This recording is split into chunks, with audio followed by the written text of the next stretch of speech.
Folks, Black Star Network is here. Hold no punches. I'm real revolutionary right now. Black power. Support this man, Black media. He makes sure that our stories are told.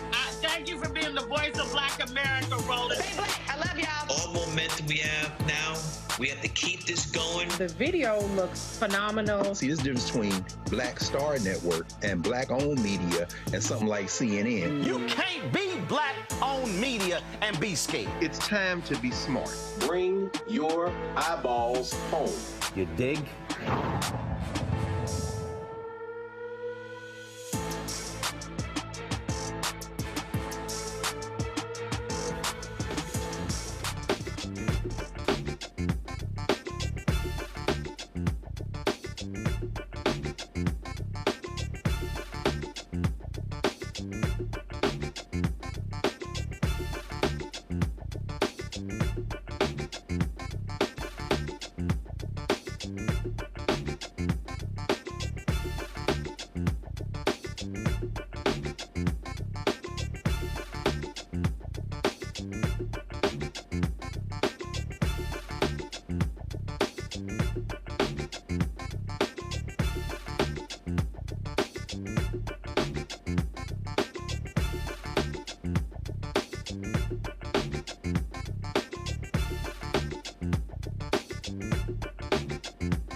Hey, folks, today's Thursday, June 20th, 2024, coming up on Roland Martin Unfiltered, streaming live on the Black Star Network. I'm live here in Los Angeles, where I'm participating in Netflix's Beverly Hills Cop junket. We'll tell you more about that later. Color Change is launching an initiative against Goldman Sachs and other groups that are funding what they call Neo-Segregationists. We'll talk with their leader, Rashad Robinson, about this effort. Also, a reporter finds a file regarding some revealing information regarding donors of Senator Ted Cruz. He posted on Twitter. So why is Elon Musk blocking that information from going out to the public? We'll talk with that reporter. Also, Louisiana becomes the first state to require the 10 Commandments to be posted in all of its school classrooms. That likely is going to violate the United States Constitution. Also, folks, on the show, we'll talk about the latest in the political campaign as things get geared up for the November election. Lots to discuss. It is time to bring the funk. I'm Roland Martin Unfiltered on the Black Star Network. Let's go. He's got it. Whatever the best, he's on it. Whatever it is, he's got the scoop, the fact, the find. And when it breaks, he's right on time and it's rolling. Best believe he's knowing. Putting it down from sports to news to politics. With entertainment just for kicks, he's rolling. It's on go, roll, y'all. It's Roland Martin, yeah. Rolling with Roland now. He's funky, he's fresh, he's real, the best, you know he's Roland Martin now.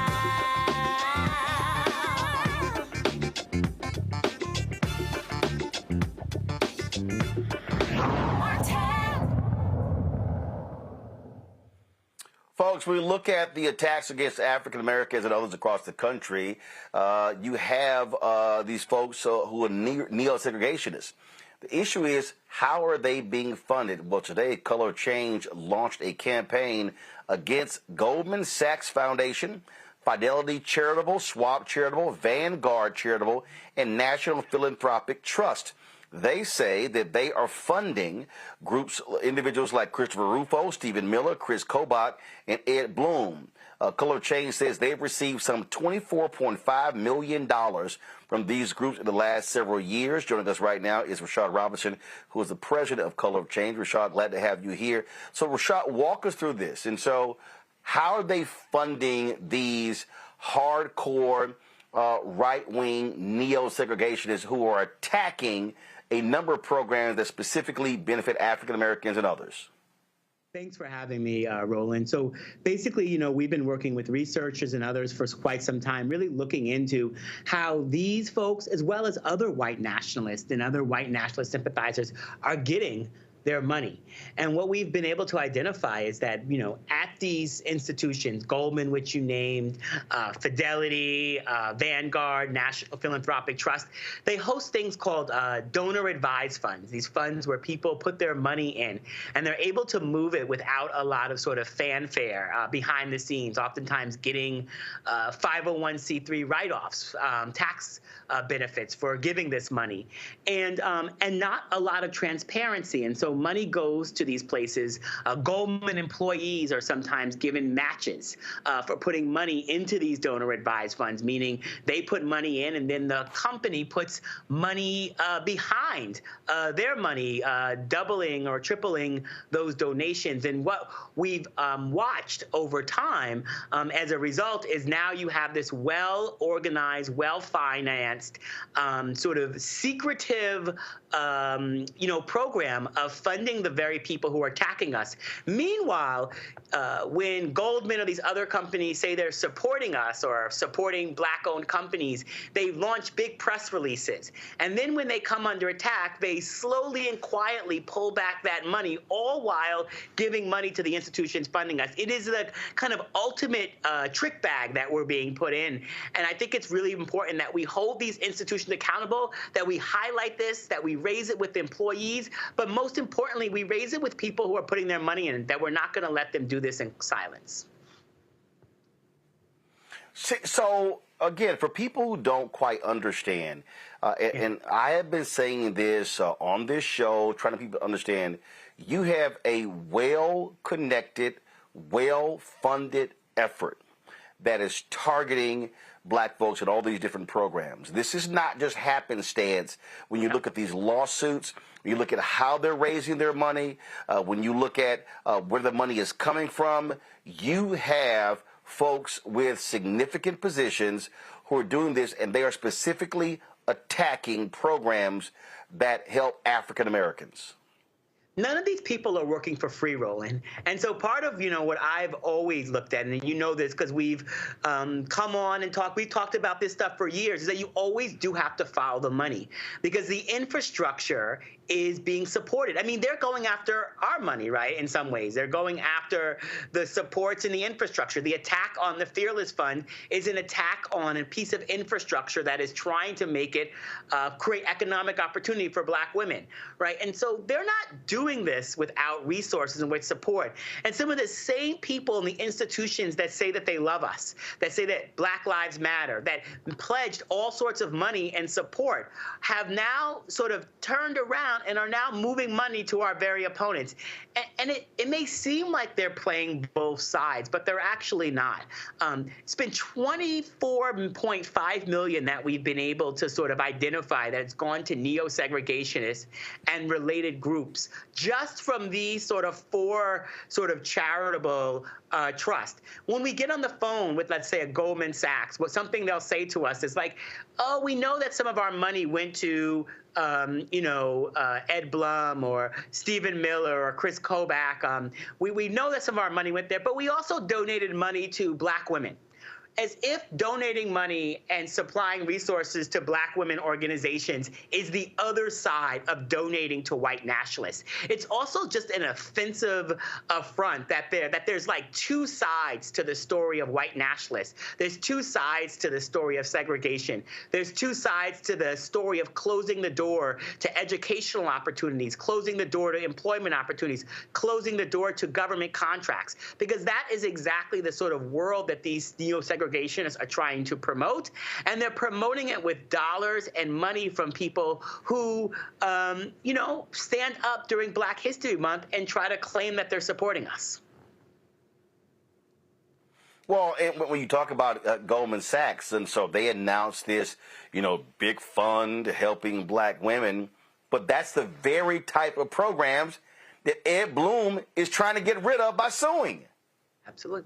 So, and this is actually the trick, Goldman. I mean, this is actually the trick that Goldman is putting to us, right? Because it's almost like they announce these programs, they fund the people who are attacking the programs, they don't fully fund the programs, and they say they can't fully fund them because the programs are now illegal. But they've funded the whole sort of process to make them illegal in the first place. So that what they do is they sort of look like they are supporting us, they try to get credit from our community, and then when the programs can't actually be implemented or fully funded, they say, oh, that's not us. We wanted the programs the whole time.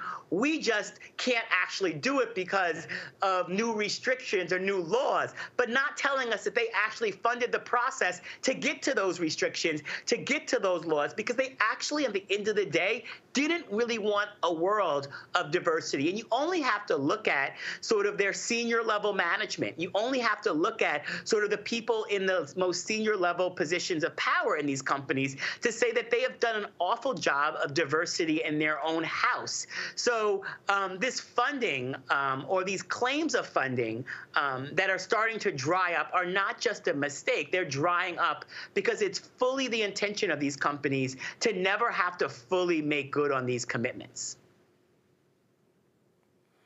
So this campaign, what are you trying to achieve? What do you want folks watching and listening to do?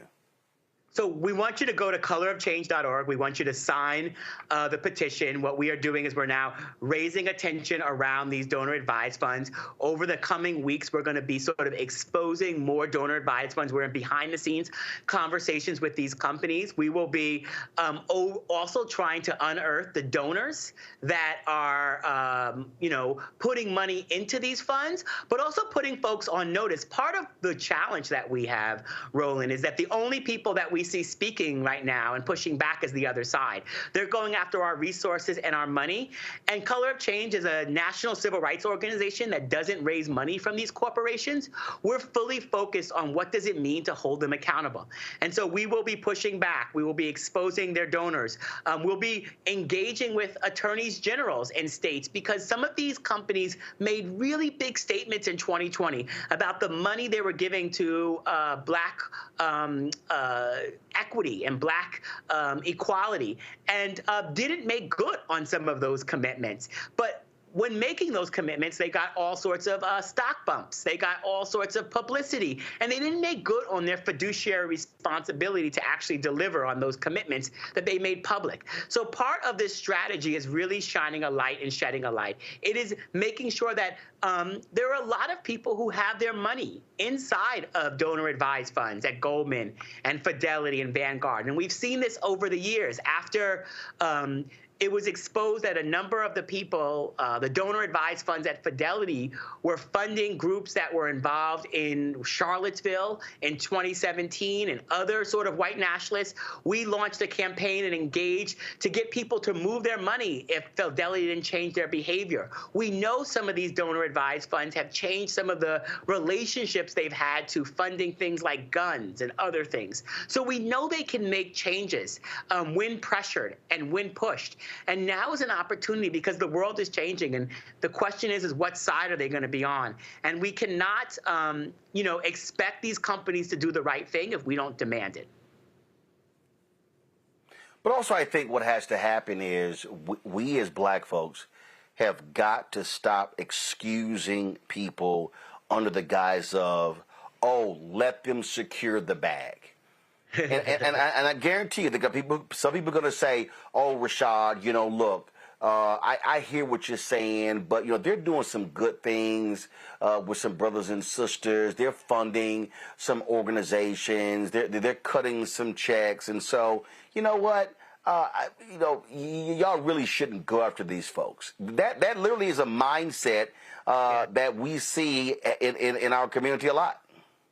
Well, as Black people, we have to see ourselves as powerful in these conversations. We have to demand what we deserve and be unafraid to demand what we deserve.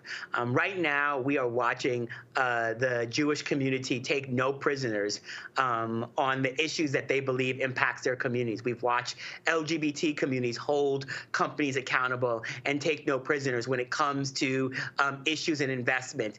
And we cannot actually have companies speak out of both sides out of their mouth to us. You actually get treated the way you demand people to treat you. And that has been part of the conversation, right? They do need our communities. They do need to invest in our communities. We are here and we have resources. But along the way, this is not about us sort of thanking them and appreciating them. This is about us consistently demanding more because along the way, we deserve more. And that has actually been part of the conversation.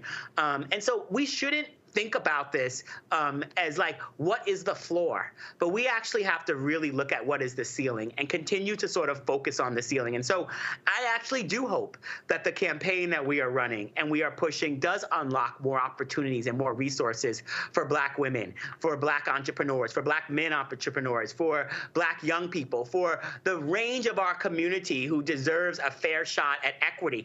And at the same time, we can say that you can't come for our money by day and take away our opportunity for advancement and education and jobs and equity by night. You can't say that you're investing in us 1 minute and get awards on our stages and then turn around and give money to the very people that are trying to turn us backwards, trying to close the doors to opportunity. And that, I think, is incredibly important because these projects that they say they fund have opportunities to bring us forward. But they are funding so many things right now that have so much potential to drag us in the past. And we can't turn a blind eye to it just because we think there's some sort of bag at the other end. Because what we've known and what we've seen over the years is that Black capitalism alone will not save us. That the rules are so often designed, are so often set up to put us in harm's way. And if we don't change the rules, and if we don't hold the rule makers accountable, and if we don't do the work to make sure that that we are also the rule makers over time, then that's not actually the work of civil rights and racial justice.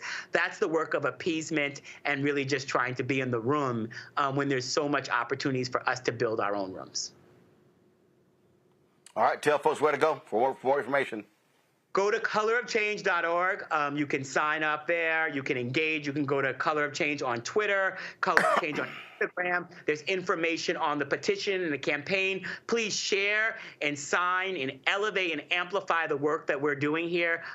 You know, we are facing some of the biggest corporate institutions and biggest donors in the world. And we know that our voice is powerful in these conversations. The only reason why we have to expose this right now is because they were trying to keep it secret. And so the work to expose it is critical. And by exposing it and getting more of us to expose it, I believe we have an opportunity to change the path forward. All right, Rashad Robinson, Color Change. We appreciate it. Thanks a lot. Always appreciate you, Roland. Thank you. Folks, going to a break. We'll be right back on Roland Martin Unfiltered on the Black Star Network. Don't forget, support the work that we do here. Join our Bring the Funk fan club. Your dollars will allow us to do the work that we do, traveling around this country, covering the stories that matter to our community. You can send your check and money order to P.O. Box 57196, Washington, D.C., 20037-0196. Cash App, $ RM Unfiltered, PayPal, R Martin Unfiltered. Venmo is RM Unfiltered. Zelle, Roland at RolandSMartin.com, Roland at RolandMartinUnfiltered.com. Download the Black Star Network app, Apple phone, Android phone, Apple TV, Android TV, Roku, Amazon Fire TV, Xbox One, Samsung Smart TV. We'll be right back. We are the culture. We blaze trails. We define our future. We are the heart and soul of America. This Juneteenth, we celebrate freedom. Freedom to live, breathe, play, choose, marry, and vote. We are one America. And with Joe Biden and Kamala Harris, we're ready to face the future together. We can't stop now. I'm Joe Biden, and I approve this message. Hello, my brothers and sisters. This is Bishop William J. Barber II, co-chair of the Poor People's Campaign, a national call for moral revival, and president of Repairs of the Breach.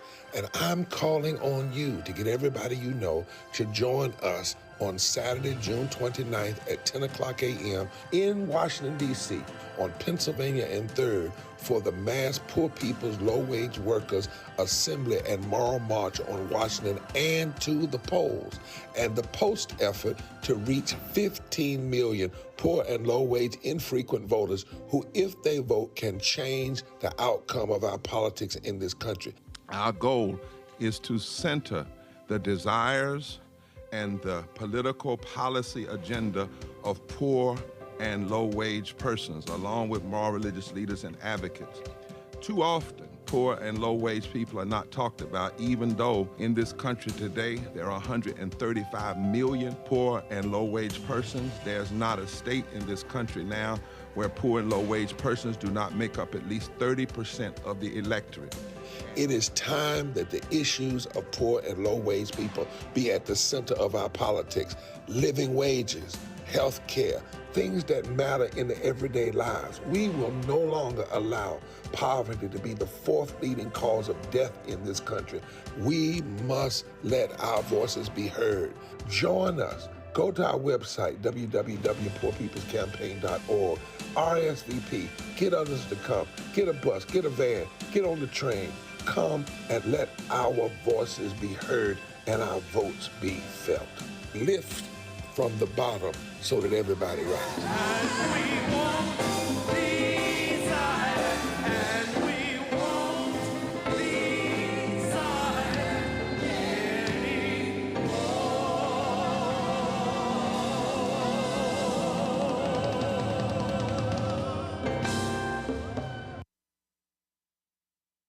Bruce Smith, creator and executive producer of The Proud Family, Louder and Prouder, and you're watching Roland Martin Unfiltered.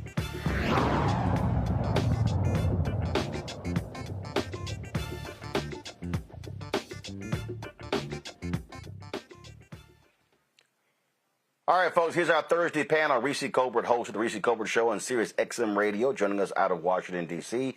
Dr. Greg Carr, Department of Afro-American Studies, Howard University. Also, Law Victoria Burt, Black Press USA, joining us out of Arlington, Virginia. I have said consistently, Reese, that we have got to be on the offensive as opposed to being on the defensive. When you look at these groups out here, what they are doing, how they're targeting African Americans, I have said that I think too many of our civil rights organizations are nice and comfortable because, frankly, a lot of them get corporate donations. This is an example, and I think one of the benefits of Color of Change by them not accepting corporate donations is that they can be a lot more aggressive in going after groups like this, and this is needed because these folks want to tear down nearly every program that has impacted black folks over the last 50-plus years.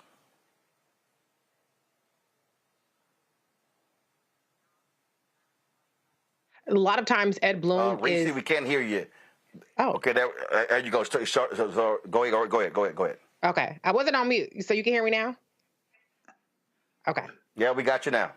Okay. So what I was saying is that this boils down to infrastructure. And the reality is that people have kind of been characterized as rogue agents like Ed Bloom and others are actually well-funded organizations that have been funded by the likes of Goldman Sachs and others, as Mr. Rashad has pointed out. And so we absolutely do need people who can agitate without worrying about, how they're going to continue to fund their organization and the big infrastructure that they have. Individuals alone cannot beat systems. We need to have organizations and infrastructures of our own. And the reality is also that this isn't a matter of both sides or different sides. One side is humanity and the other side is determined to strip us of that. And look, we have to recognize exactly what these billionaires are trying to do. These people who smile in our face, they might give a donation to the UNCF or to some other group, but the bottom line is they're funding this. We got to recognize, Lauren, even when we look in politics, you got Steven Schwartzman, of course, who's over BlackRock. Well, guess what? BlackRock controls a lot of these pension funds, okay? The federal government pension fund. This guy's making billions of dollars, and he's using that money he makes from BlackRock to literally fund Republican politics. And so there are people who are invested in taking us out, and we've got to be willing to put these people out, name them publicly, show their names, show their faces, and put them on blast, and use the leverage of black folks, our leverage and influence, to try to change things. Yeah, I do think that what Rashad was talking about with regard to an informational campaign is very valuable. He was effectively talking about, in a way, email list building with the petition. There's nothing wrong with that because I think that does build awareness.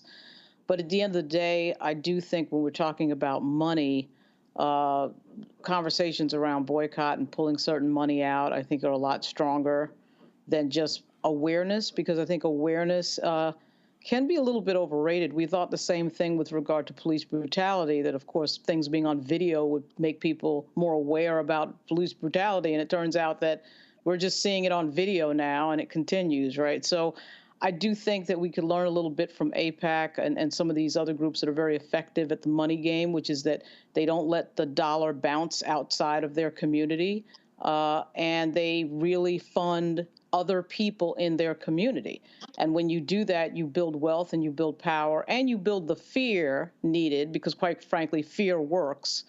You build the fear needed to relay the message to others that you have the money to control the political game. So there is a huge lack of leadership right now. I actually think we have enough dollars in our community to create enough energy monetarily to do some of the things we want to do, but we just have to be more organized and more strategic. Well, but that's what they're trying to do here, Greg. They're trying to be organized. But here's why the information is important. I'm going to go back to Operation Breadbasket. What people today, the mistake that people make today is they immediately jump to boycotts, not realizing that actually boycotts was the last piece of it. What Operation Breadbasket did, first of all, it was created by Reverend Leon Sullivan in Philadelphia. He told Dr. King about it. King said, hey, come to Atlanta, present to SCLC. He did. They said, we're going to take this up. They renamed it Operation Breadbasket. He put Reverend Jackson over it in Chicago, and it went from there. But here's what they did. They started with information. they would go to the companies and make demands and say, okay, we want this information. The companies said, well, no, we're not going to give it to you. Then what they then did was they educated their congregations about the actions they were taking. Now, those companies that then listened to them and said, hey, you know what, we're going to do a deal. They signed a memorandum of understanding. They went forward. Now, the companies that resisted that, then they put up picket lines in select locations, ramped that up to bring them back to the table. So you can't start a boycott unless you organize people first. So you must provide education and information, then organize and mobilize them to get to that piece. The problem, I think, for so long is that you don't have the information. And folk just immediately jump off to it. And so now the question, and then also you begin to now build from that. Okay, so Color Change launches this. Okay, so now the next piece is, how do they now build through other organizations, bringing them on board, leveraging them sending information to the companies like, yo, we're going to move on to you. To me, that's how we have to do it. Frankly, what we've done in the past, most recently, has failed because it wasn't organized. It has failed because it wasn't organized. Absolutely. Times have changed. When we were behind the iron curtain of apartheid, it was easier to have a common enemy. We don't want to call a spade now. So when we talk about, as you lay it out, education, information, what Reese and what Lauren just said, are brought to bear immediately. You're going to go to the black church? No, the black churches exist, but not in the formations that it did in the 1940s, 50s, 60s. What entities are there? We have couple of generations now, and it's getting worse, who have been fed this absurd lie that somehow power resides in an individual's ability to take their talents and ply their trade for profit. We saw two minstrels, Swiss Beat and Timberland, as you walked us through the other day, get in bed with an Afrikaner and celebrate that as black empowerment. It is so patently absurd that it shouldn't even rise to the level of commentary. However, we live in a society where our institutions have been eroded and assailed, and what they've been replaced with is the politics of imagery. So at first glance, a petition might seem harmless, but really what we're fighting now in a society that is so unmoored and loosed from institutional affiliations, we're fighting a war of images. We're fighting a war of imagery. We're fighting a war of reputation and word of mouth. Kendrick versus Drake, for example, is not a versus. It is a profit engine for the companies that own both of those employees. But if you can get the bad mouth out there, you might be able to use that as a proxy. So finally, as you walked us through with Breadbasket and with Leon Sullivan, the Lion of Zion from Philadelphia, and of course then Reverend King and Reverend Jackson, what we've marked over the last 50 years is a steady implosion of the politics of organization, to the point where organization these days is often, I don't know, almost like performance and a proxy. But in that kind of fight, you ironically might be able to get some traction if you can capture the imagination of enough people to act. Beyond that, I'm not sure how we organize in the 21st century to be as effective as we were in the 20th. And see, and this is where, Reese, where one, media comes to play, specifically black-owned media, because you have to be able to explain the message. So, Rashad, they announced this today. Oh, we could go ahead and just say it. They didn't get called. I guarantee you he wasn't. I'll send him a text, but I'll put money on it. He wasn't on CNN today. Wasn't on MSNBC, not Fox News, not ABC, not NBC, not CBS, damn sure not OWN, not OAN, not Newsmax, any of those folks. And so what happens is, part of the problem is that we used to have a thriving black-owned media where you had black newspapers, you had Ebony Magazine, you had Jet Magazine, you had black radio where you were able to drive information. And so this is also how we build it. see what people don't understand about Reverend Jackson. How did Reverend Jackson get to be who he was? It wasn't just because of him and his oratory. It was because John H. Johnson made it clear, whatever Jesse did, you put him in jet every week. So there was a platform that was elevating the movements of Reverend Jackson, and so all of a sudden he's here, he's there, he's being covered, and so this is the thing that is important. Rashad mentioned these companies that made all these promises, upwards of 60, 70, 100 billion dollars in commitments, and since the death of George Floyd 4 years ago, you have not had a single civil rights group say we're going to make a concerted effort to hold these companies accountable. Okay, sure, a letter was sent with the CBC several months ago. That was it. It was a letter that was sent. I'm sorry, a press release ain't gonna cut it. Yeah, it's not. I mean, it's not. But who gonna check them? You know what I'm saying? At the end of the day, the organizations and the infrastructure to move the needle forward is few and far between. We do have Black media, and that's why this is, the staple of Black media in terms of coming to this show for a variety of causes, not just for organizations, but for individuals who are seeking some sort of redress and some sort of awareness beyond maybe what their local newspapers are. So I completely agree with you on that. But I also think that even as kneecapped as our Black media is, we still move the needle in our communities more than any other mainstream outlet does. I mean, there was a report that came out a couple weeks ago or a week or so ago that said that Black folks have a mistrust of the government, they have a mistrust of the media and a number of things. And so it still boils down to credibility. And as long as you're here, as long as we have Black media, that's going to be the people that can do the most good in terms of moving the needle in our communities and giving people a place to land when they want to get the message out and really actually reach people. And the organizing, mobilizing part, Lauren, is crucial. Look, what Reverend Barber is doing with the Poor People's Campaign, we'll be broadcasting from Washington, D.C. on June 29th. They are all about the data. That is, collecting data, driving people, driving numbers, and building that way. All too often, when these campaigns are announced, they pretty much amount to a press release.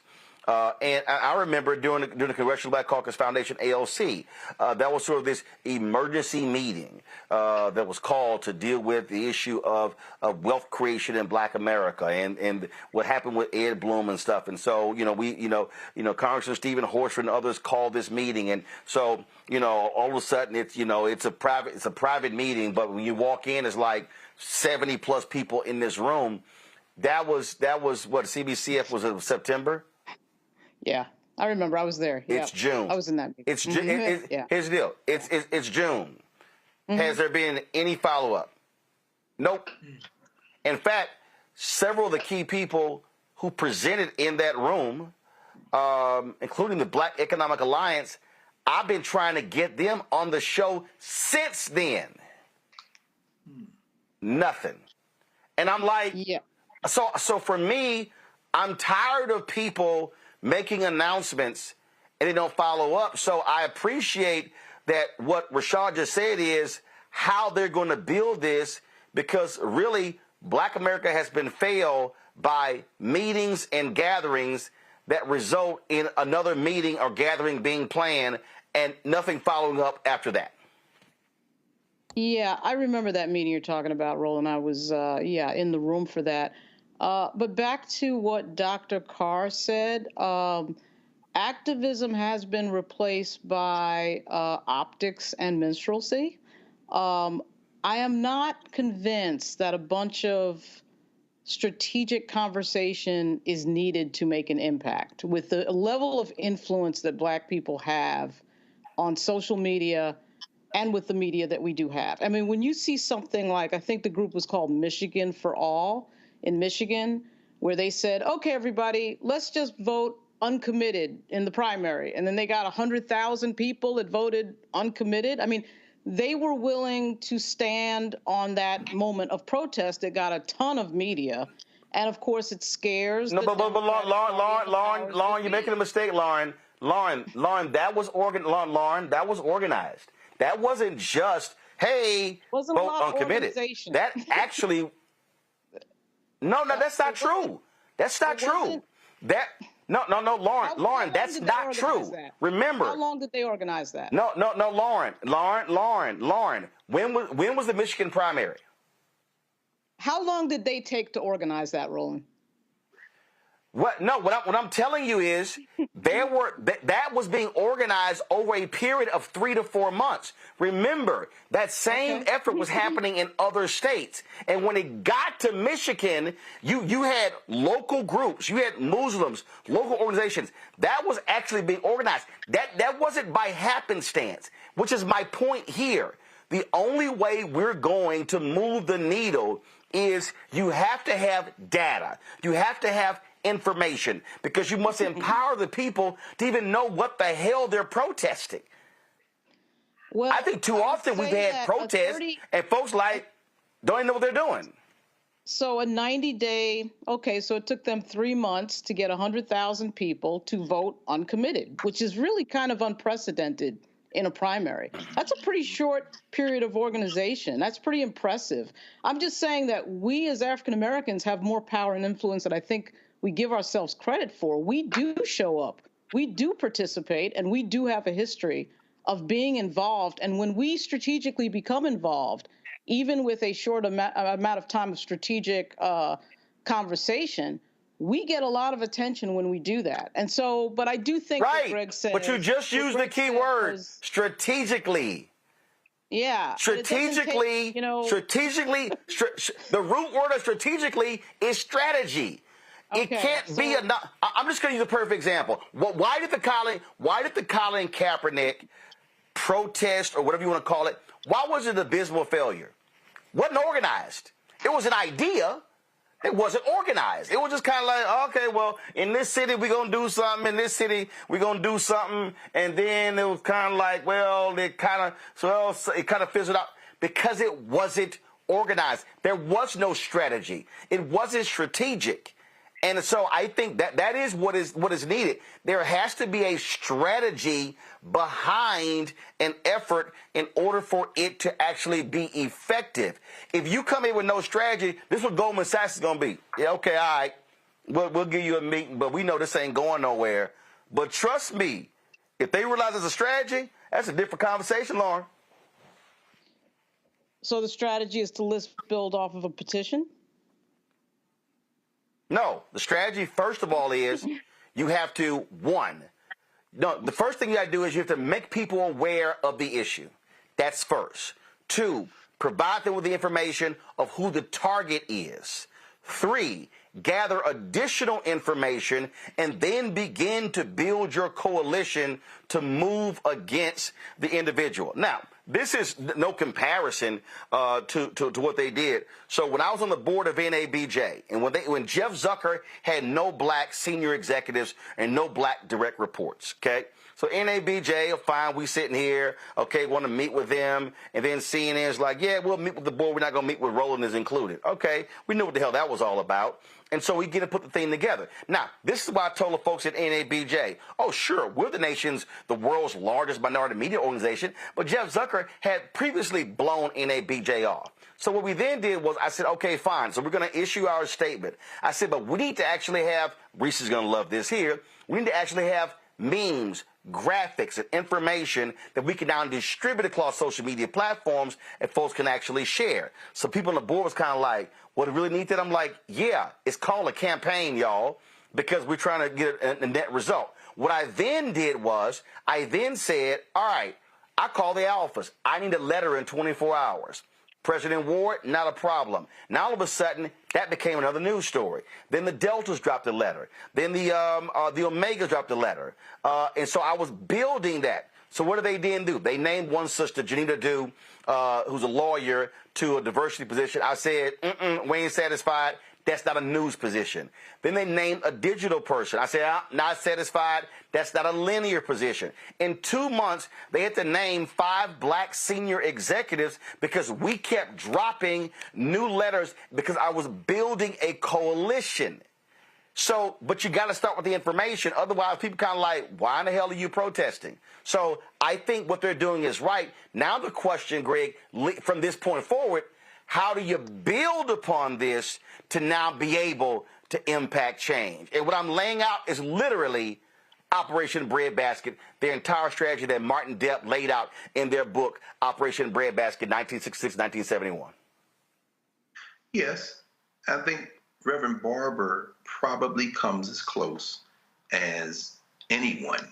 And by Reverend Barber, of course, I mean the organization and the movement that he and his comrades, his closest comrades, are in. I agree. And because we have to have the momentum of our memory. We have to remember what we've done that's worked in the past. We have to adapt it in the current moment. Of course, you know, this new book that everybody's talking about, Apprentice in Wonderland, how Donald Trump and Mark Burnett took America through the looking glass.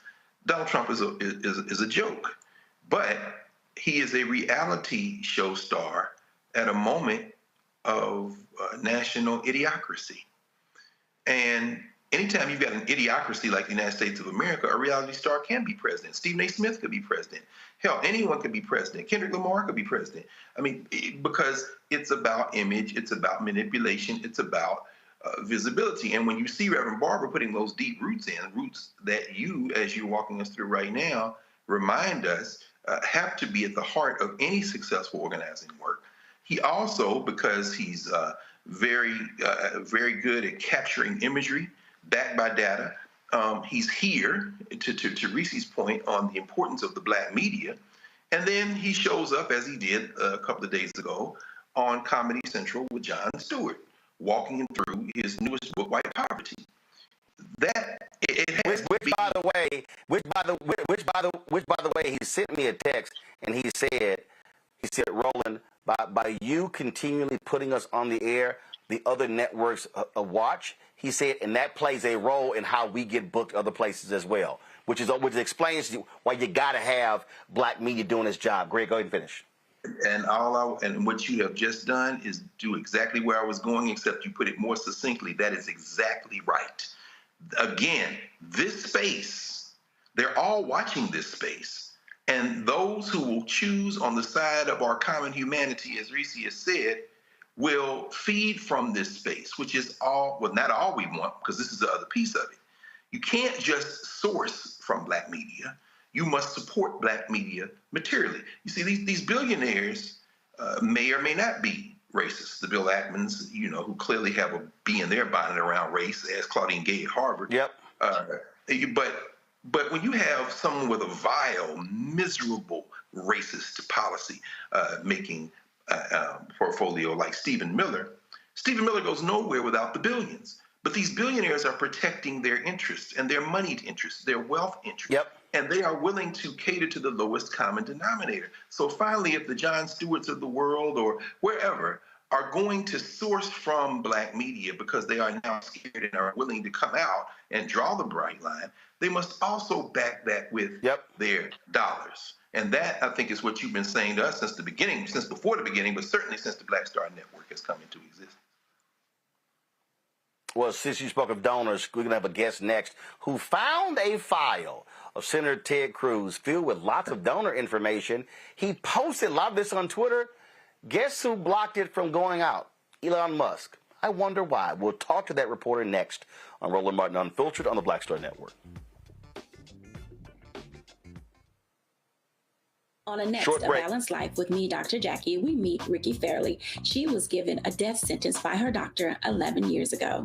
But for Ricky, giving up was not an option. She declared war on her disease, turned her entire life upside down, and won the battle. I know that God left me here to do this work. And when you talk about faith, faith is what got me through. I mean, I had to relinquish my faith and give my life to God and say, okay, God, what have you got for me? And He gave me my purpose. And that's why I'm here. Her amazing story of strength, balance, and survival here on A Balanced Life with Dr. Jackie on Black Star Network.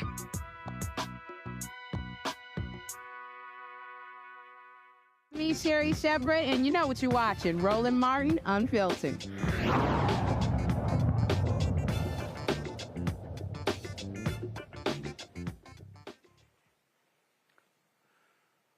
So imagine you are a reporter and you're in the United States Capitol and you just happen to come across a booklet that contains information between Texas Republican Senator Ted Cruz and a bunch of his donors. Well, Pablo Manriquez, I hope I'm pronouncing that correct, found those papers and he posted them on Elon Musk X, used to be known as Twitter. But guess what? Elon's folks deleted his thread. No explanation as to why. Now, they'll let these white supremacists run their mouths with all kind of different stuff, but they deleted his information. So what did he discover? Well, Pablo Jones is right now from D.C. Pablo, glad to have you here. First of all, how to pronounce your last name? Did I get it correct? You got it. It's Manriquez. Manriquez is, it depends on kind of like where you're from, but basically the consonants are the same. All right, Manriquez. So we'll go with that. All right, Pablo. So what did you discover? First of all, before we get to that, what happened? How did you find it? Because folks tried to, you like it was something nefarious. No, that's not what happened. No, not at all. So what happened was I went to the Capitol on Tuesday, and there was a vote. The last votes of the day typically involve the senators coming from their offices in the exterior office buildings to the Capitol building itself, vote, and then leave, right? But we still had a little bit of time before the vote, so I go down to the Senate refectory, which is sort of like an unmanned bodega where you can get a snack, where you can get sodas, where you get that kind of thing. But, they have security cameras in the refectory, so I'm going around looking for this soda that they didn't have. It was like a sugar-free orange soda that I liked. When I look down, what do I see? But this folder right here. And this folder, which as you can see says United States Senate on it. Now, I'm an artist. I'm in my art studio right now. I was thinking to myself, man, I might be able to use this. So I pick up the folder, free folder, and I open it up. And what do I find? But 16 pages of briefing documents to Senator Ted Cruz, like literally to Senator Ted Cruz. And what these briefing documents are is preparation for the senator, something he can quickly read before meeting with political donors, right? So we're talking 16 pages across 7 briefings. So the first briefing is Tuesday night at the Capitol Grill, which is right down the street from the United States Senate, where he's going to meet with 8 donors who haven't paid up yet. They've pledged a combined total of $19,500 to Senator Cruz, but they have not paid up yet. So Ted Cruz is going to say, to politely say, pay up, right? But the really interesting documents, in my opinion, which is scrolling right now, are the ones in New York, right? So the next day, the junior senator from Texas, Ted Cruz, flies to New York to meet with a bunch of non-Texans. As far as I can tell, people have nothing to do with Texas, right? To ask them for insane amounts of money, right? Like there are individual contributions that people can donate to, a politician, but they're around $3,000. In some cases here, he's asking for $119,000 to people like the Estee Lauder heir, Ambassador Ron Lauder, or Ambassador John Loeb, another like really kind of big billionaire guy, a handler to Len Blatavnik, a close associate to like Russian oligarchs connected to Vladimir Putin, a Ukrainian-born Russian-educated guy, right? And these are the donor meetings that he's going to throughout the day in, in New York City. So one at a time, it goes, 9 p.m. to 9 a.m. rather to 9 p.m., 6 meetings across New York City. So I take I knew immediately what I had. These are briefing documents. I've been around the Beltway. I've been around the swamp for a long time. I know what a briefing document looks like. So I take them upstairs to the press gallery where Steve Dennis from Bloomberg, Daniela Diaz from Politico, and Jordan Carnes are sitting. And I tell them what I have. I'm like, oh my God, I think this is a big deal. Like this has the entire itinerary for the next couple of days of Ted Cruz donor meetings. So I took them out one at a time, one page at a time. I placed them on the floor. I took my cell phone. I took pictures of each one and I started tweeting them in a thread, right? In a single thread. I said, I found these in the Senate refectory. a thread. And so one at a time, I post these donor documents, and they are up for approximately 4 hours, maybe 5 hours. And if I remember correctly, they were hovering around 3.5 million views at that point. So like these were out of the bag. The internet was not giving these back, and that's when they were stricken from X. Like they were taken down off the platform that I put on X, right? And, they said that they were a violation of X rules.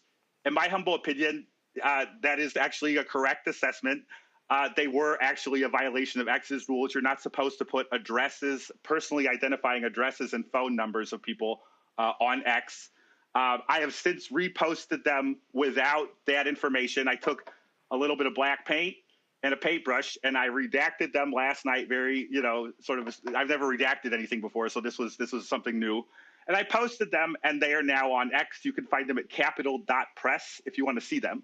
But what was interesting is that the removal of these documents created what a colleague has called the Streisand effect, which by removing them, they only made them more famous. So as soon as he removed them, it was just like, oh my God, why is this being censored? It piqued everyone's interest who wasn't already like actively engaged with these documents, which are fascinating, a fascinating glimpse, a pull back the curtain on the swamp, right? So over the next 24 hours or so, people from Ted Cruz's universe start reaching out to me, because I'm the reporter who posted these on X, and they've been taken off X, and what the heck is going on, right? And they start trending on the front page of Reddit. And if you really want to see an interesting discussion about these documents, our politics discussion on Reddit, fascinating. Like, how Reddit is, they'll get a lot of information there quickly, and obviously it needs to be verified. It's not always trustworthy, but like for the most part, the information that they've got about the names and places on these documents is a really interesting look into briefing documents that probably are not unique to Ted Cruz, that most lawmakers probably get, but it was Cruz or a staffer that left them, or presumably a staffer that left them in the refectory. And I mentioned the security cameras in the refectory because I think that's important. If I had tweeted that I'd found these in the bathroom or something like that, it could have been plausibly, who knows who left them there, right? And Ted Cruz is, kind of good at getting out of a corner, right? He will fight his way out of a cul-de-sac, as they say, right?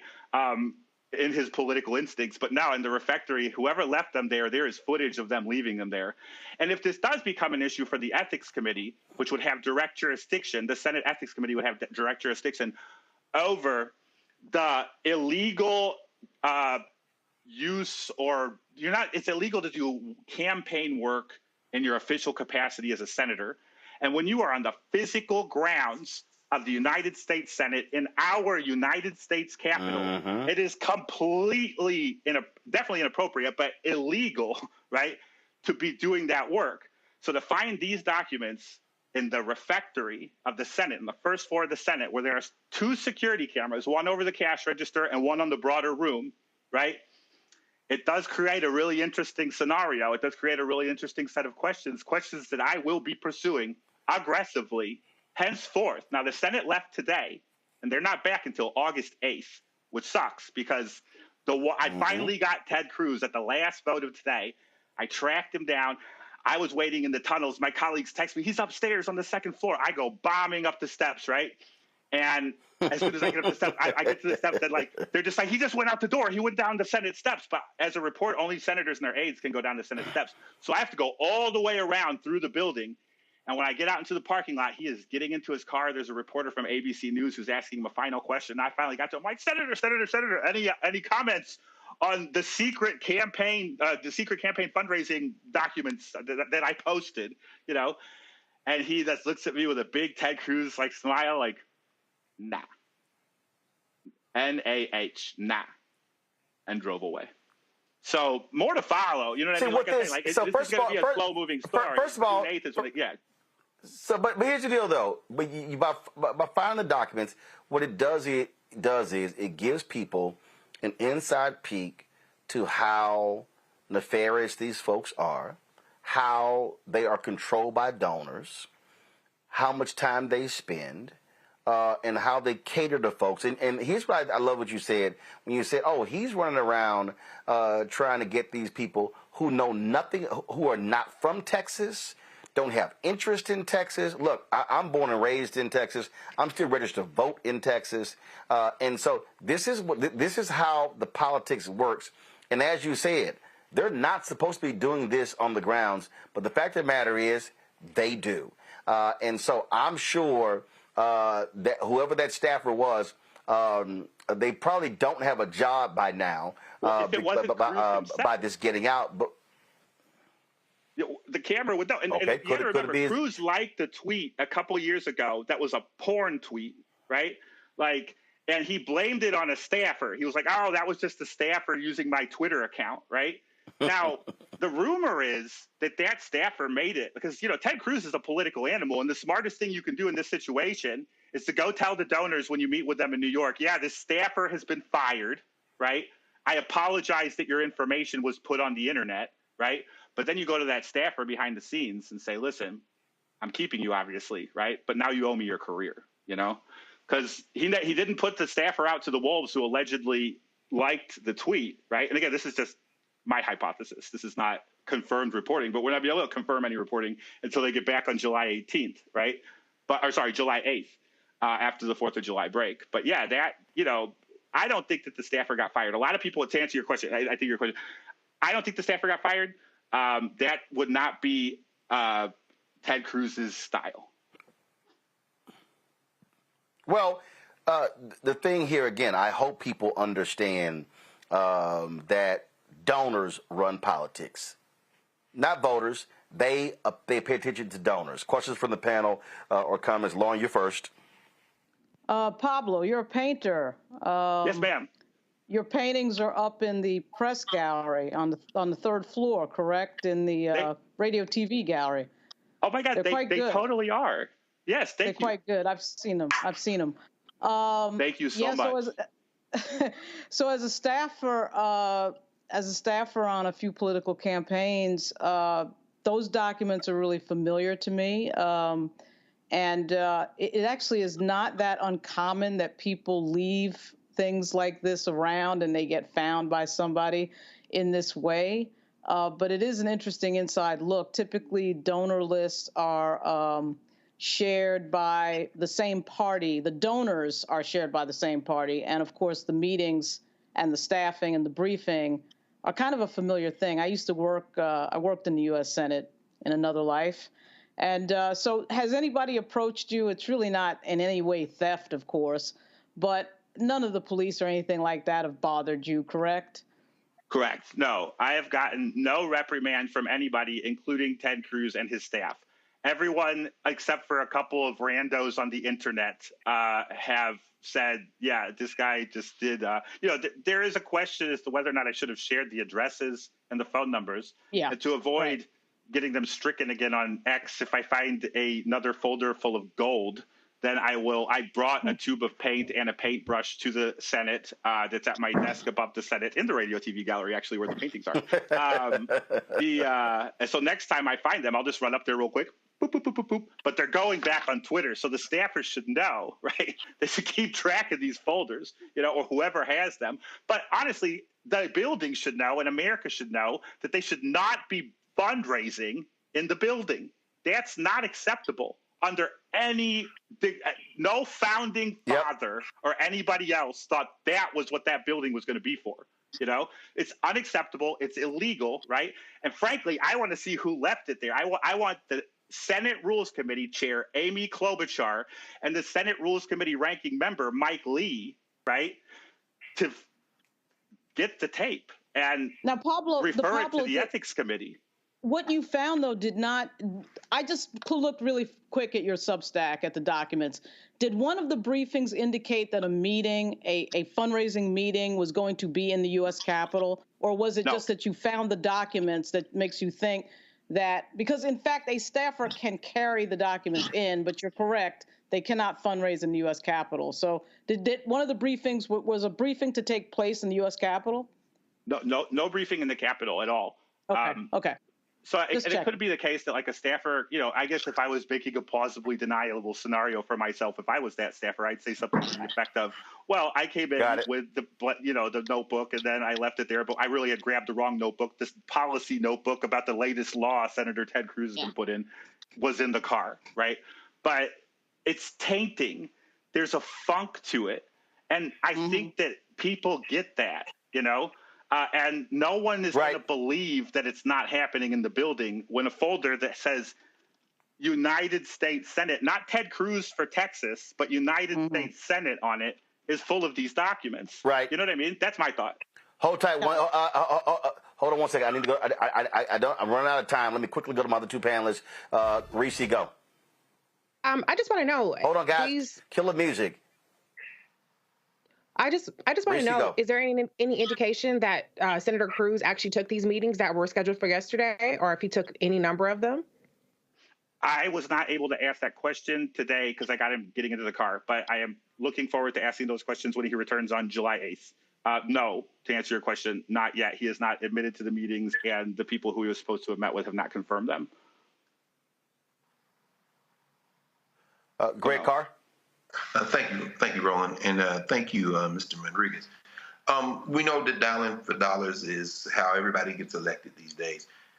It's been very insightful to hear reporters talk about this. So what impact do you think something like this might have on, say, for example, the Cruz Aldred Senate campaign?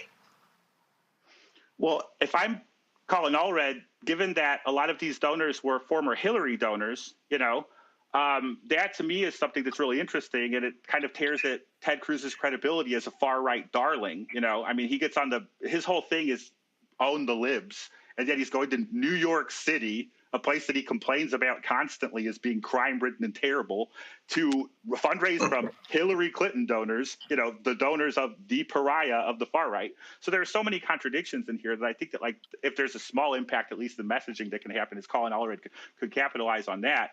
But overall, it's also just sort of like, when you break a story like this, people come out of the woodwork from the orbit of someone who I've found over the last 36 hours since this happened is one of the most loathed people in politics.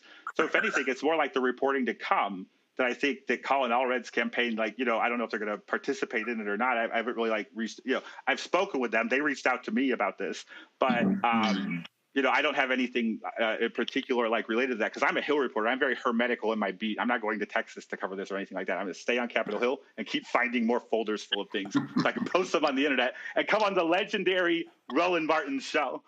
Yes. Well, again, as a Texas voter, I am very interested in this. Latest poll out shows Colin Allred is having trouble with name recognition. He's down 11 points to Senator Ted Cruz.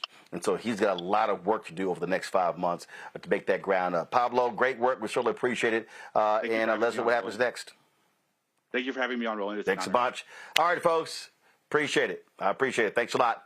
Folks, I'll be right back. Roland Martin Unfiltered on the Black Star Network. We are the culture. We blaze trails. We define our future. We are the heart and soul of America. This Juneteenth, we celebrate freedom. Freedom to live, breathe, play, choose, marry, and vote. We are one America. And with Joe Biden and Kamala Harris, we're ready to face the future together. We can't stop now. I'm Joe Biden, and I approve this message. Hello, my brothers and sisters. This is Bishop William J. Barber II, co-chair of the Poor People's Campaign, a national call for moral revival, and president of Repairs of the Breach. And I'm calling on you to get everybody you know to join us on Saturday, June 29th at 10 o'clock a.m. in Washington, D.C.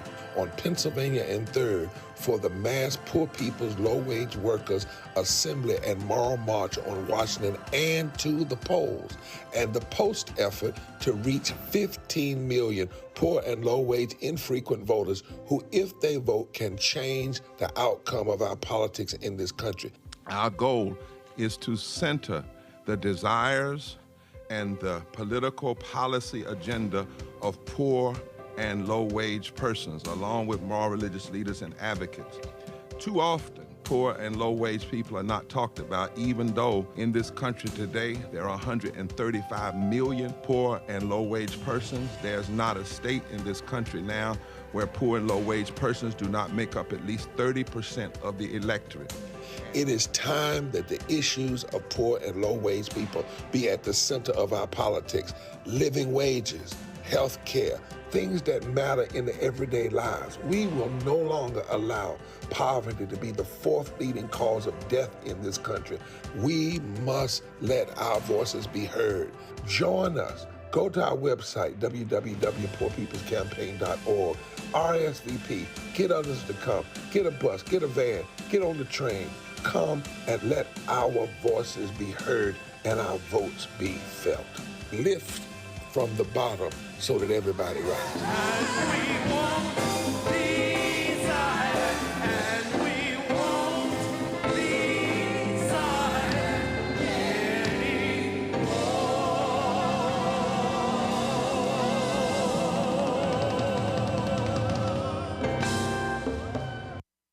Farquhar, executive producer of Proud Family. You're watching Roland Martin Unfiltered.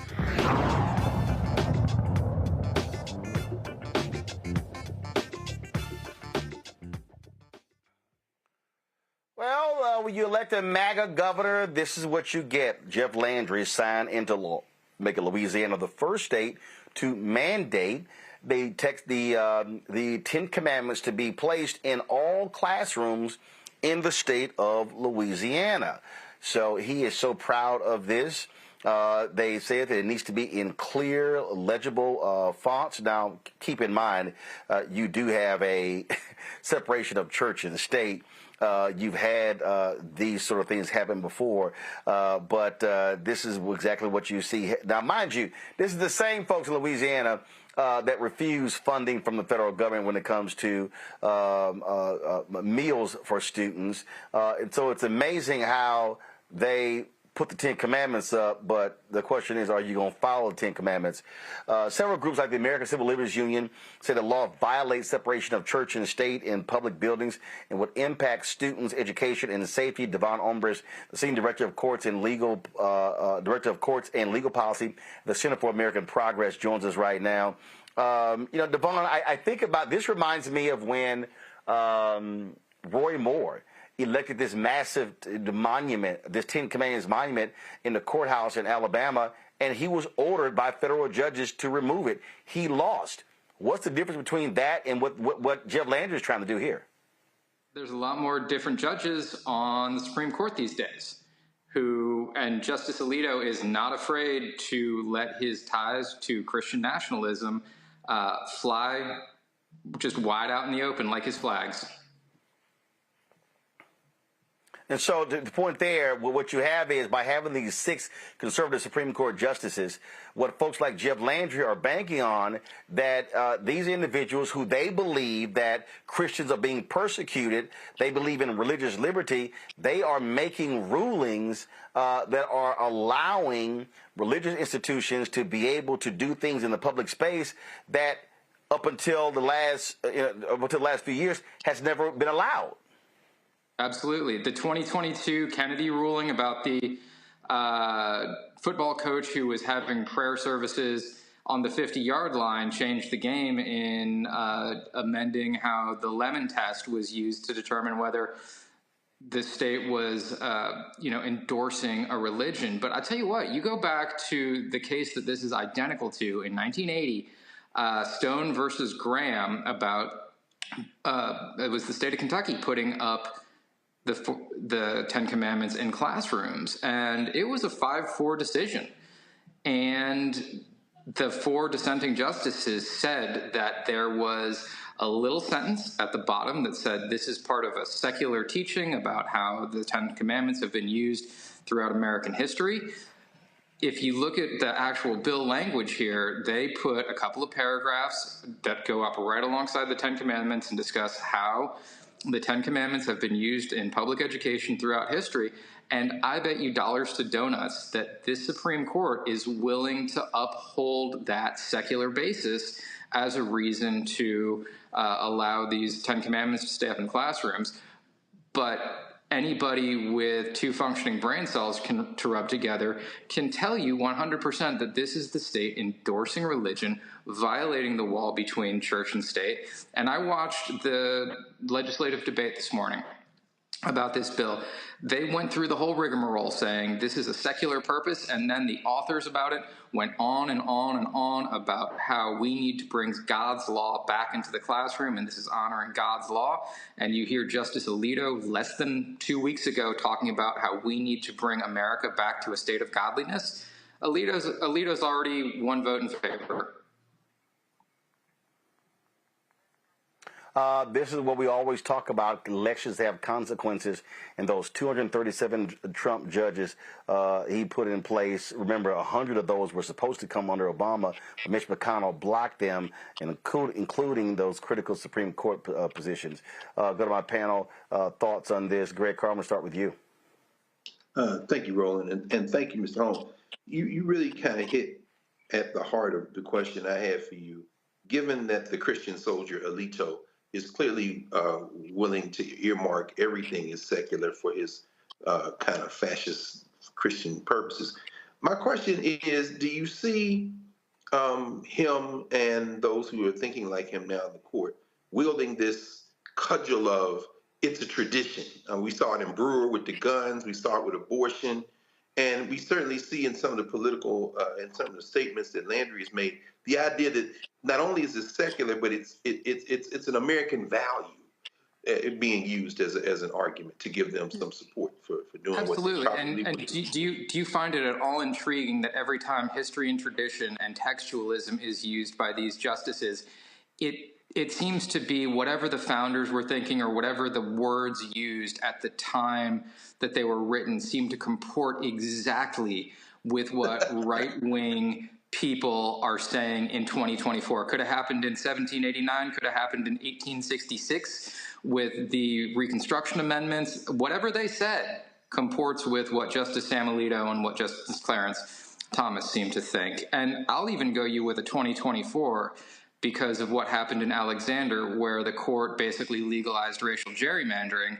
They're giving the benefit of the doubt to these right-wing state legislatures saying they act in good faith. All they have to do at this point is say, we're acting in good faith. We mean it. We cross our hearts and hope to die. And the justices will say, that's good enough for me. Yes. Thank you. Yes. Reese. Yeah, can you talk a little bit about the white Christian nationalist agenda beyond just the religious aspect of things like this, the Ten Commandments? Because I do know that there are a lot of conservative, religious conservatives that are even Black that might look at this on its face and not believe that this is something that's problematic. But my belief is that this empowers a group of people that are very much ideologically opposed to even the idea of Black people and women having humanity and equal citizenship in this country. So can you just talk a little bit about, beyond this particular law, the agenda of groups behind this law? Yeah, absolutely. If you want to have some nightmare fuel, read Project 2025. These are the folks that are driving it, and they're unapologetically white Christian nationalists. We had back when I was on the Hill, we hosted the first hearing on the book bans about how this was driven by a white Christian nationalist agenda that are trying to get our multi-ethnic, our democracy down to the rule of white people again, like it was in 1789 when the Constitution was enacted. This is a rollback of rights of people of color, of immigrants, of LGBTQIA people, of everybody that does not prescribe to this white Christian nationalist theme. And it's a gospel of power. It's not a gospel of compassion. I grew up in a Catholic household and believe that, works lead to salvation, and they believe that power and saying a few words and holding something in your heart leads to salvation. They can do whatever they want, and if you oppose them, you need to be put down. It's scary as hell, quite frankly. Lauren? What was the case that you referred to, the 5-4 case that might be the setup to flip the Establishment Clause, which is pretty clear in the first... Yeah, it was Stone v. Graham. It was a per curiam case that that overturned the Kentucky rule. I think it was 1980 or 1984. The year is leaving me. But Rehnquist wrote a dissent saying that because they put a sentence saying that the Ten Commandments are the basis of various aspects of American law and the founding, that it passes the smell test, and they needed to hold a whole hearing and debate whether that argument was meritorious. Because in the past they used a bunch of, they basically said, no, this is a violation of the separation of church and state and is a governmental endorsement of Judeo-Christian tradition that you're enforcing upon people. One sentence does not negate that. And it was 5-4, and they wanted to hold a whole hearing and debated on the merits. Now we have a much different makeup of the court, and they have 2 paragraphs expressing how the Ten Commandments were used throughout American public schooling history. But the difference that they cite to is the fact that the Ten Commandments were ensconced in textbooks where they were given a type of, actual substance to it, as opposed to just slapping 10 Commandments. Because there was one Louisiana school teacher who said, well, it said, thou shalt not engage in adultery, but we're prohibited by law from talking about any type of sexual activity with anybody under 8th grade. What if a student asks me about what adultery is? Will I get fired for explaining the 10 Commandments to them? Because that's a lawsuit waiting to happen. And the fact of the matter is, it's rage bait from the right. They want lawsuits. They want a big mess. That's how they gain power and gin up their base. And when you have Leonard Leo sitting here with $1 billion to lead all of this, this is exactly what you get. We appreciate it. Thanks so much. Keep up the good work. Thank you, sir. Appreciate it. All right, folks, going to a break. We'll be right back. Roland Martin Unfiltered on the Black Star Network. Now streaming on the Black Star Network. If you look at all of the best mans, the movies, and then, of course, series on Peacock, why do you think it resonated so well? Well, I think it's a reflection of us. I think it's a reflection of authentic black people, the way they see themselves. And in some instances, aspirationally so.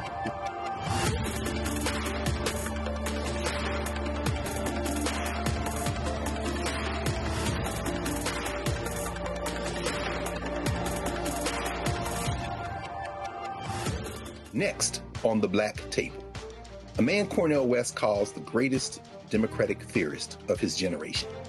Adolph Reed joins us to talk about his eventful life and his book, The South, Jim Crow and Its Afterlives. Somewhere between an electoral sweep or an out-and-out coup or putsch, I think the danger is quite real. Join us for the Black Table, only on the Black Star Network.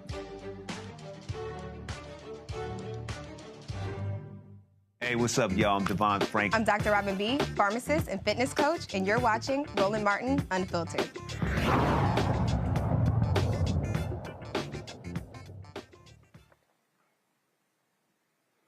All right, folks, welcome back to Roland Martin Unfiltered right here on the Black Star Network. A federal judge in Louisiana is considering whether or not to stop the farm line at Louisiana State Penitentiary in Angola during the summer due to the high heat. Federal Judge Brian Jackson heard arguments during an emergency hearing requested by Rights Behind Bars, Voice of the Experience, and 8 men in prison in Angola have asked the federal court to stop outdoor farm work once temperatures exceed 88 degrees Fahrenheit. The group says that the farm line is meant to be punitive and violates the American with Disabilities Act. In the federal lawsuit first filed in September, the plaintiffs argued the work detail, especially during the extreme heat, violates prisoners' 8th Amendment right to protection against cruelty.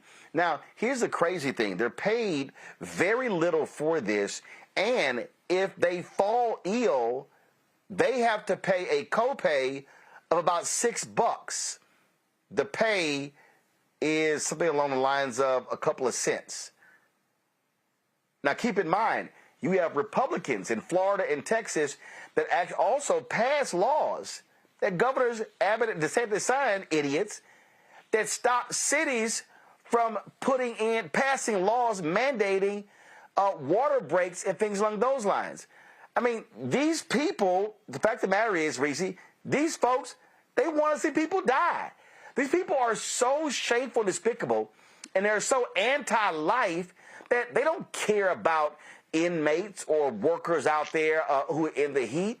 I mean, how do you pass a law saying, oh, y'all can't be mandating water breaks? It's water. Right. Well, because people they're cruel. They're pieces of shit. It's really that simple. Also, keep in mind that Louisiana is the same place where they're trying to end parole and probation. So they want to keep slave labor in these prisons for as long as possible. They don't view these people who are incarcerated as human beings worthy of basic protections that you would of any other worker. But then again, they don't believe people who are workers outside of prison deserve any protections either. So it all kind of makes sense when you think about the agenda of these folks. They want to have cheap labor. They want to keep people subjugated and in bondage. And this is just slavery by another name. Lauren? Yeah, that was those images there were like something out of obviously the era of slavery, which Louisiana, of course, keeps coming up in conversation for things like this. They're unashamed, they're unabashed, they're in your face. They want people working for free so some sheriff someplace can make money. And whether it's the phone rates in some prison or this type of thing that nobody even wants to talk about, it's ridiculous. This is the type of thing that's not even on the agenda of our elected officials, which is actually pretty shocking because it is slavery by another name, and it's obvious that it is. We have a major problem in this country when it comes to leading the world in the rate of incarceration and pretending that that somehow is normal. And so that right there is embarrassing. If it was another country, somebody would be contacting The Hague. But, you know, when it's us, everybody pretends that they don't see it. These folks do not care about people. They are shameful, Greg, and they are who they are. They are evil. And for the people who stayed home in Louisiana, this is what you get. That is exactly right, Roland. Angola, of course, is infamous, even among the institutions in the United States of America. It is named literally for West Central Africa, the region where the plurality of Africans were taken that ended up in Brazil and also pumped into the Gulf of Mexico, including the outer edge of the Gulf, including Louisiana. They have treated African people as non-human since they touched those shores. And that particular work requirement has been in place since 1893. It'll be interesting, at least at the district court level, because the judge hearing this case, as you said, Brian A. Jackson, is an Obama appointee. 2009, he was appointed. A graduate actually of Xavier for undergrad and Southern University Law School. This is an open and shut case for a human being underneath black robes. This is clearly a violation of the Eighth Amendment. The question will be, as you have pointed out many times, given that Louisiana is in that infamous circuit, the Fifth Circuit, will be what happens on appeal. The cruelty, as Adam Sir has written, is the point. At some point, frankly, we're just going to have to fight these people. And that means fight with the vote. That means fight in the street. It means whatever tactic, and as Malcolm would say, by any means necessary to liberate ourselves, because they are very clear. They've been clear in Angola since they opened that prison, since it was literally a plantation on that prison site. They are against us. And so if we're not going to be against them, I don't know what the hell we're doing besides entertaining ourselves until they stuff us in one of those places. And for the people out there, again, who don't understand voting, remember, Louisiana also sent juveniles to Angola, and it was a democratically appointed federal judge who said, y'all got a week to get those kids out of Angola because it was cruel and unusual punishment. This is why voting also matters, because that impacts who the federal judges are. And so I love these people who go, oh, you keep bringing this stuff up, but I'm telling y'all, there's a difference between a hardcore right-wing judge appointed by a Republican and a more progressive judge appointed by a Democrat. It's just, it's there. So it's not like, oh, I'm just making this up. It's there. But too many people choose to come up with nonsensical reasons to sit on their asses, Reese. And we're talking about in this election here, and I'm hearing people say some of the dumbest, most ridiculous stuff. And I'm sitting there going, y'all better pay attention, because trust me, if they're able to gain the White House and control the United States Senate, you're going to see a lot of hardcore right-wing, mostly white male judges on a federal bench who are going to be in their early 30s to 40s, and they want them there for the next 40 to 50 years. Right. I mean, I've said it many times, citizenship is on the ballot.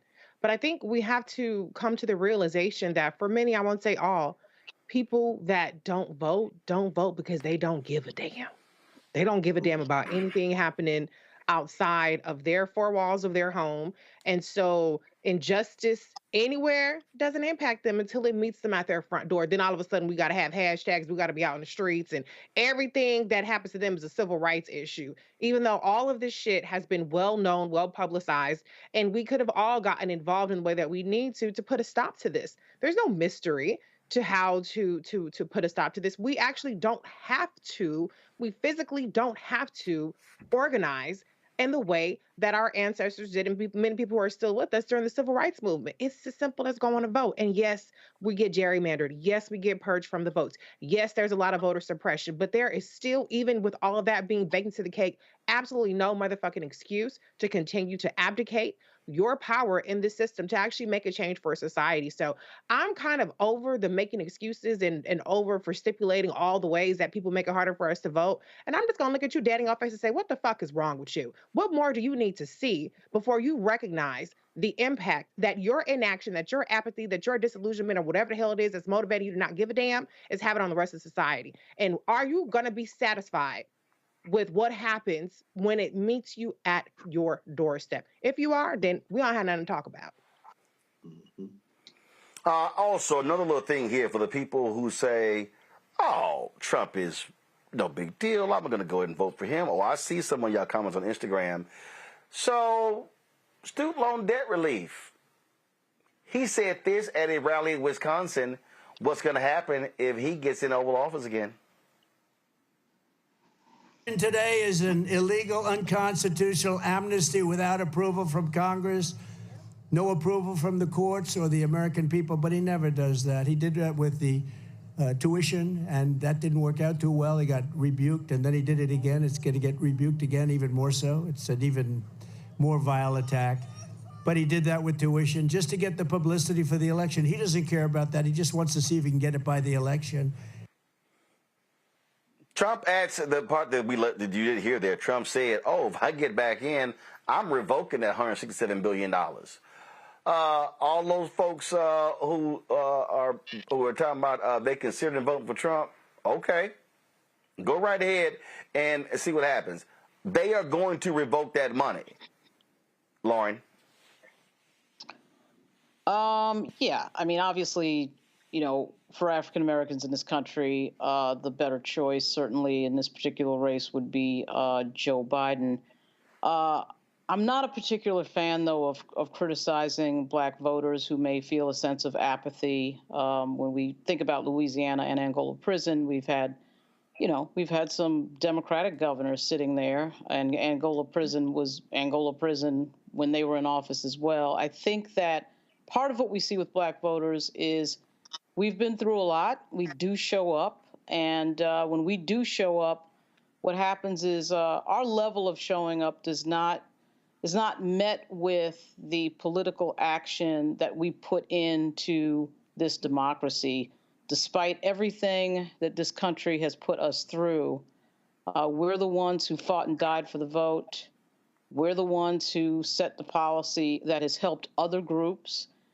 And so I'm just not a big fan of giving any sort of guff to black voters. I think there are other groups that need some criticism before African Americans in this country, because we do show up and we do vote for the things that help the greater good time and time again. And the question is, what are we getting out of it? And I do think that a lot of black voters have hit a level of apathy that is reflected sometimes in places like Louisiana. Greg? I agree. It's difficult. Wow. You know, we have, and we've gone through arguably the greatest collective trauma in human memory. Yes. The fact that we're saying it all is, you know, as a collective, I think is a triumph of the human will and spirit. So I agree with you, Lauren. It's hard, you know, at the same time that we see what should be rational. And as you say, Reese, what the fuck are y'all doing? The explanation is clear. I mean, we are under perpetual assault. You know, I read something the other day, maybe today in USA Today, 1 out of every 5 voters who's going to say they're going to vote say that student loans are important to them. 40 million people in this country owe a total of $1.77 trillion. But then when you interject class into the conversation, people who don't go to college of any form, community college, skill college, barber college, any form of it, Johnson & Wales for culinary arts, university, whatever, there's often a contempt. And, you know, that's the same kind of contempt that drives people who should absolutely know better to vote for Donald Trump, to vote against their class interests, to vote against everything because they feel some form of, we're going to get you, we're going to get you. And so a fool, a carnival barker, a damn reality show fool can tell them something. And it's not that they believe it, it's just that it makes them feel better. And this is what the Democratic Party doesn't understand. And frankly, I don't think that anyone who thinks that we're living in a country where there are rules understands. This man will say anything. And the people who are listening to him want to believe anything. And so as a result, we find ourselves on the horns of a dilemma. We've got to, it comes back around to what you were talking about earlier as it relates to organization. We've got to put our heads down, put these blinders on, and work like hell to stitch together as many people as possible who will fight, because we're living in a shitstorm of a society where people are so beat down, as Gil Scott-Heron would say, another set of victims too whipped to choose. And so, you know, other than that, I don't know. Reese, final comment? My final comment is, listen, yes, black voters, emphasis on voters, not non-voters, black voters carry democracy on our backs. If you don't vote, what the fuck are you doing? I will maintain that. If you voting with the white nationalists, what the fuck are you doing? I will maintain that. Trump has told you that he's going to do the same shit that we voted his ass out for last time. Actually, even worse. But for some reason, it's not clicking to people. For some reason, they have this fantasy of things changing for the better, of Trump actually fighting inflation, of Trump actually helping black people. You're delusional. You're delusional or you're stupid. I don't know which one it is, but I'm just running out of tolerance and patience for it. So we do a lot of coddling. We do a lot of pleading and begging and trying to appeal to people's intelligence, appeal to their rational sense of being, appeal to their humanity. And it's not clicking with enough people. And so I'm just going to try something different this one time. Wake the fuck up. Please grow up and figure out what kind of country you want to live in. Because even if you don't think that things are that great right now, it's only going downhill with Trump, with the white Christian nationalists, and all these motherfuckers who's coming for you. If you don't like to hear that, then guess what? Vote. Thanks. Prove me wrong. All right, folks. That is it. We're going to end the show early. I, of course, here in Los Angeles for the Beverly Hills Cop sequel. I'll be interviewing Eddie Murphy tomorrow here in Los Angeles. So got to go check the movie out. So headed downstairs to go do that. So let me certainly thank Lauren, Reese, and Greg for being on today's show. Thanks a bunch, folks. Don't forget, support us in all that we do. You can join our Bring the Funk fan club by, of course, sending your check and money order to P.O. Box 57196, Washington, D.C., 20037-0196. Cash App, $ RM Unfiltered. PayPal, R Martin Unfiltered. Venmo is RM Unfiltered. Zelle, Roland at RolandSMartin.com, Roland at RolandMartinUnfiltered.com. You can also download the Black Star Network app, Apple phone, Android phone, Apple TV, Android TV, Roku, Amazon Fire TV, Xbox One, Samsung Smart TV. Be sure to get a copy of my book, White Fear, How the Browning of America is Making White Folks Lose Their Minds, available at bookstores nationwide. Folks, that's it. Candace will be sitting in for me tomorrow because literally as soon as I finish doing the interviews, hopping right on a plane and fly back to Washington, D.C. So I will see you guys on Monday right here on Roland Martin Unfiltered on the Black Star Network. Holla! Folks, Black Star Network is here. Hold no punches! I'm real revolutionary right now. Support this man, Black Media. He makes sure that our stories are told. Thank you for being the voice of Black America, Roland. Stay black. I love y'all. All momentum we have now, we have to keep this going. The video looks phenomenal. See, this difference between Black Star Network and black-owned media and something like CNN. You can't be black-owned media and be scared. It's time to be smart. Bring your eyeballs home. You dig? Pull up a chair. Take your seat. The Black Tape with me, Dr. Greg Carr, here on the Black Star Network. Every week, we'll take a deeper dive into the world we're living in. Join the conversation only on the Black Star Network.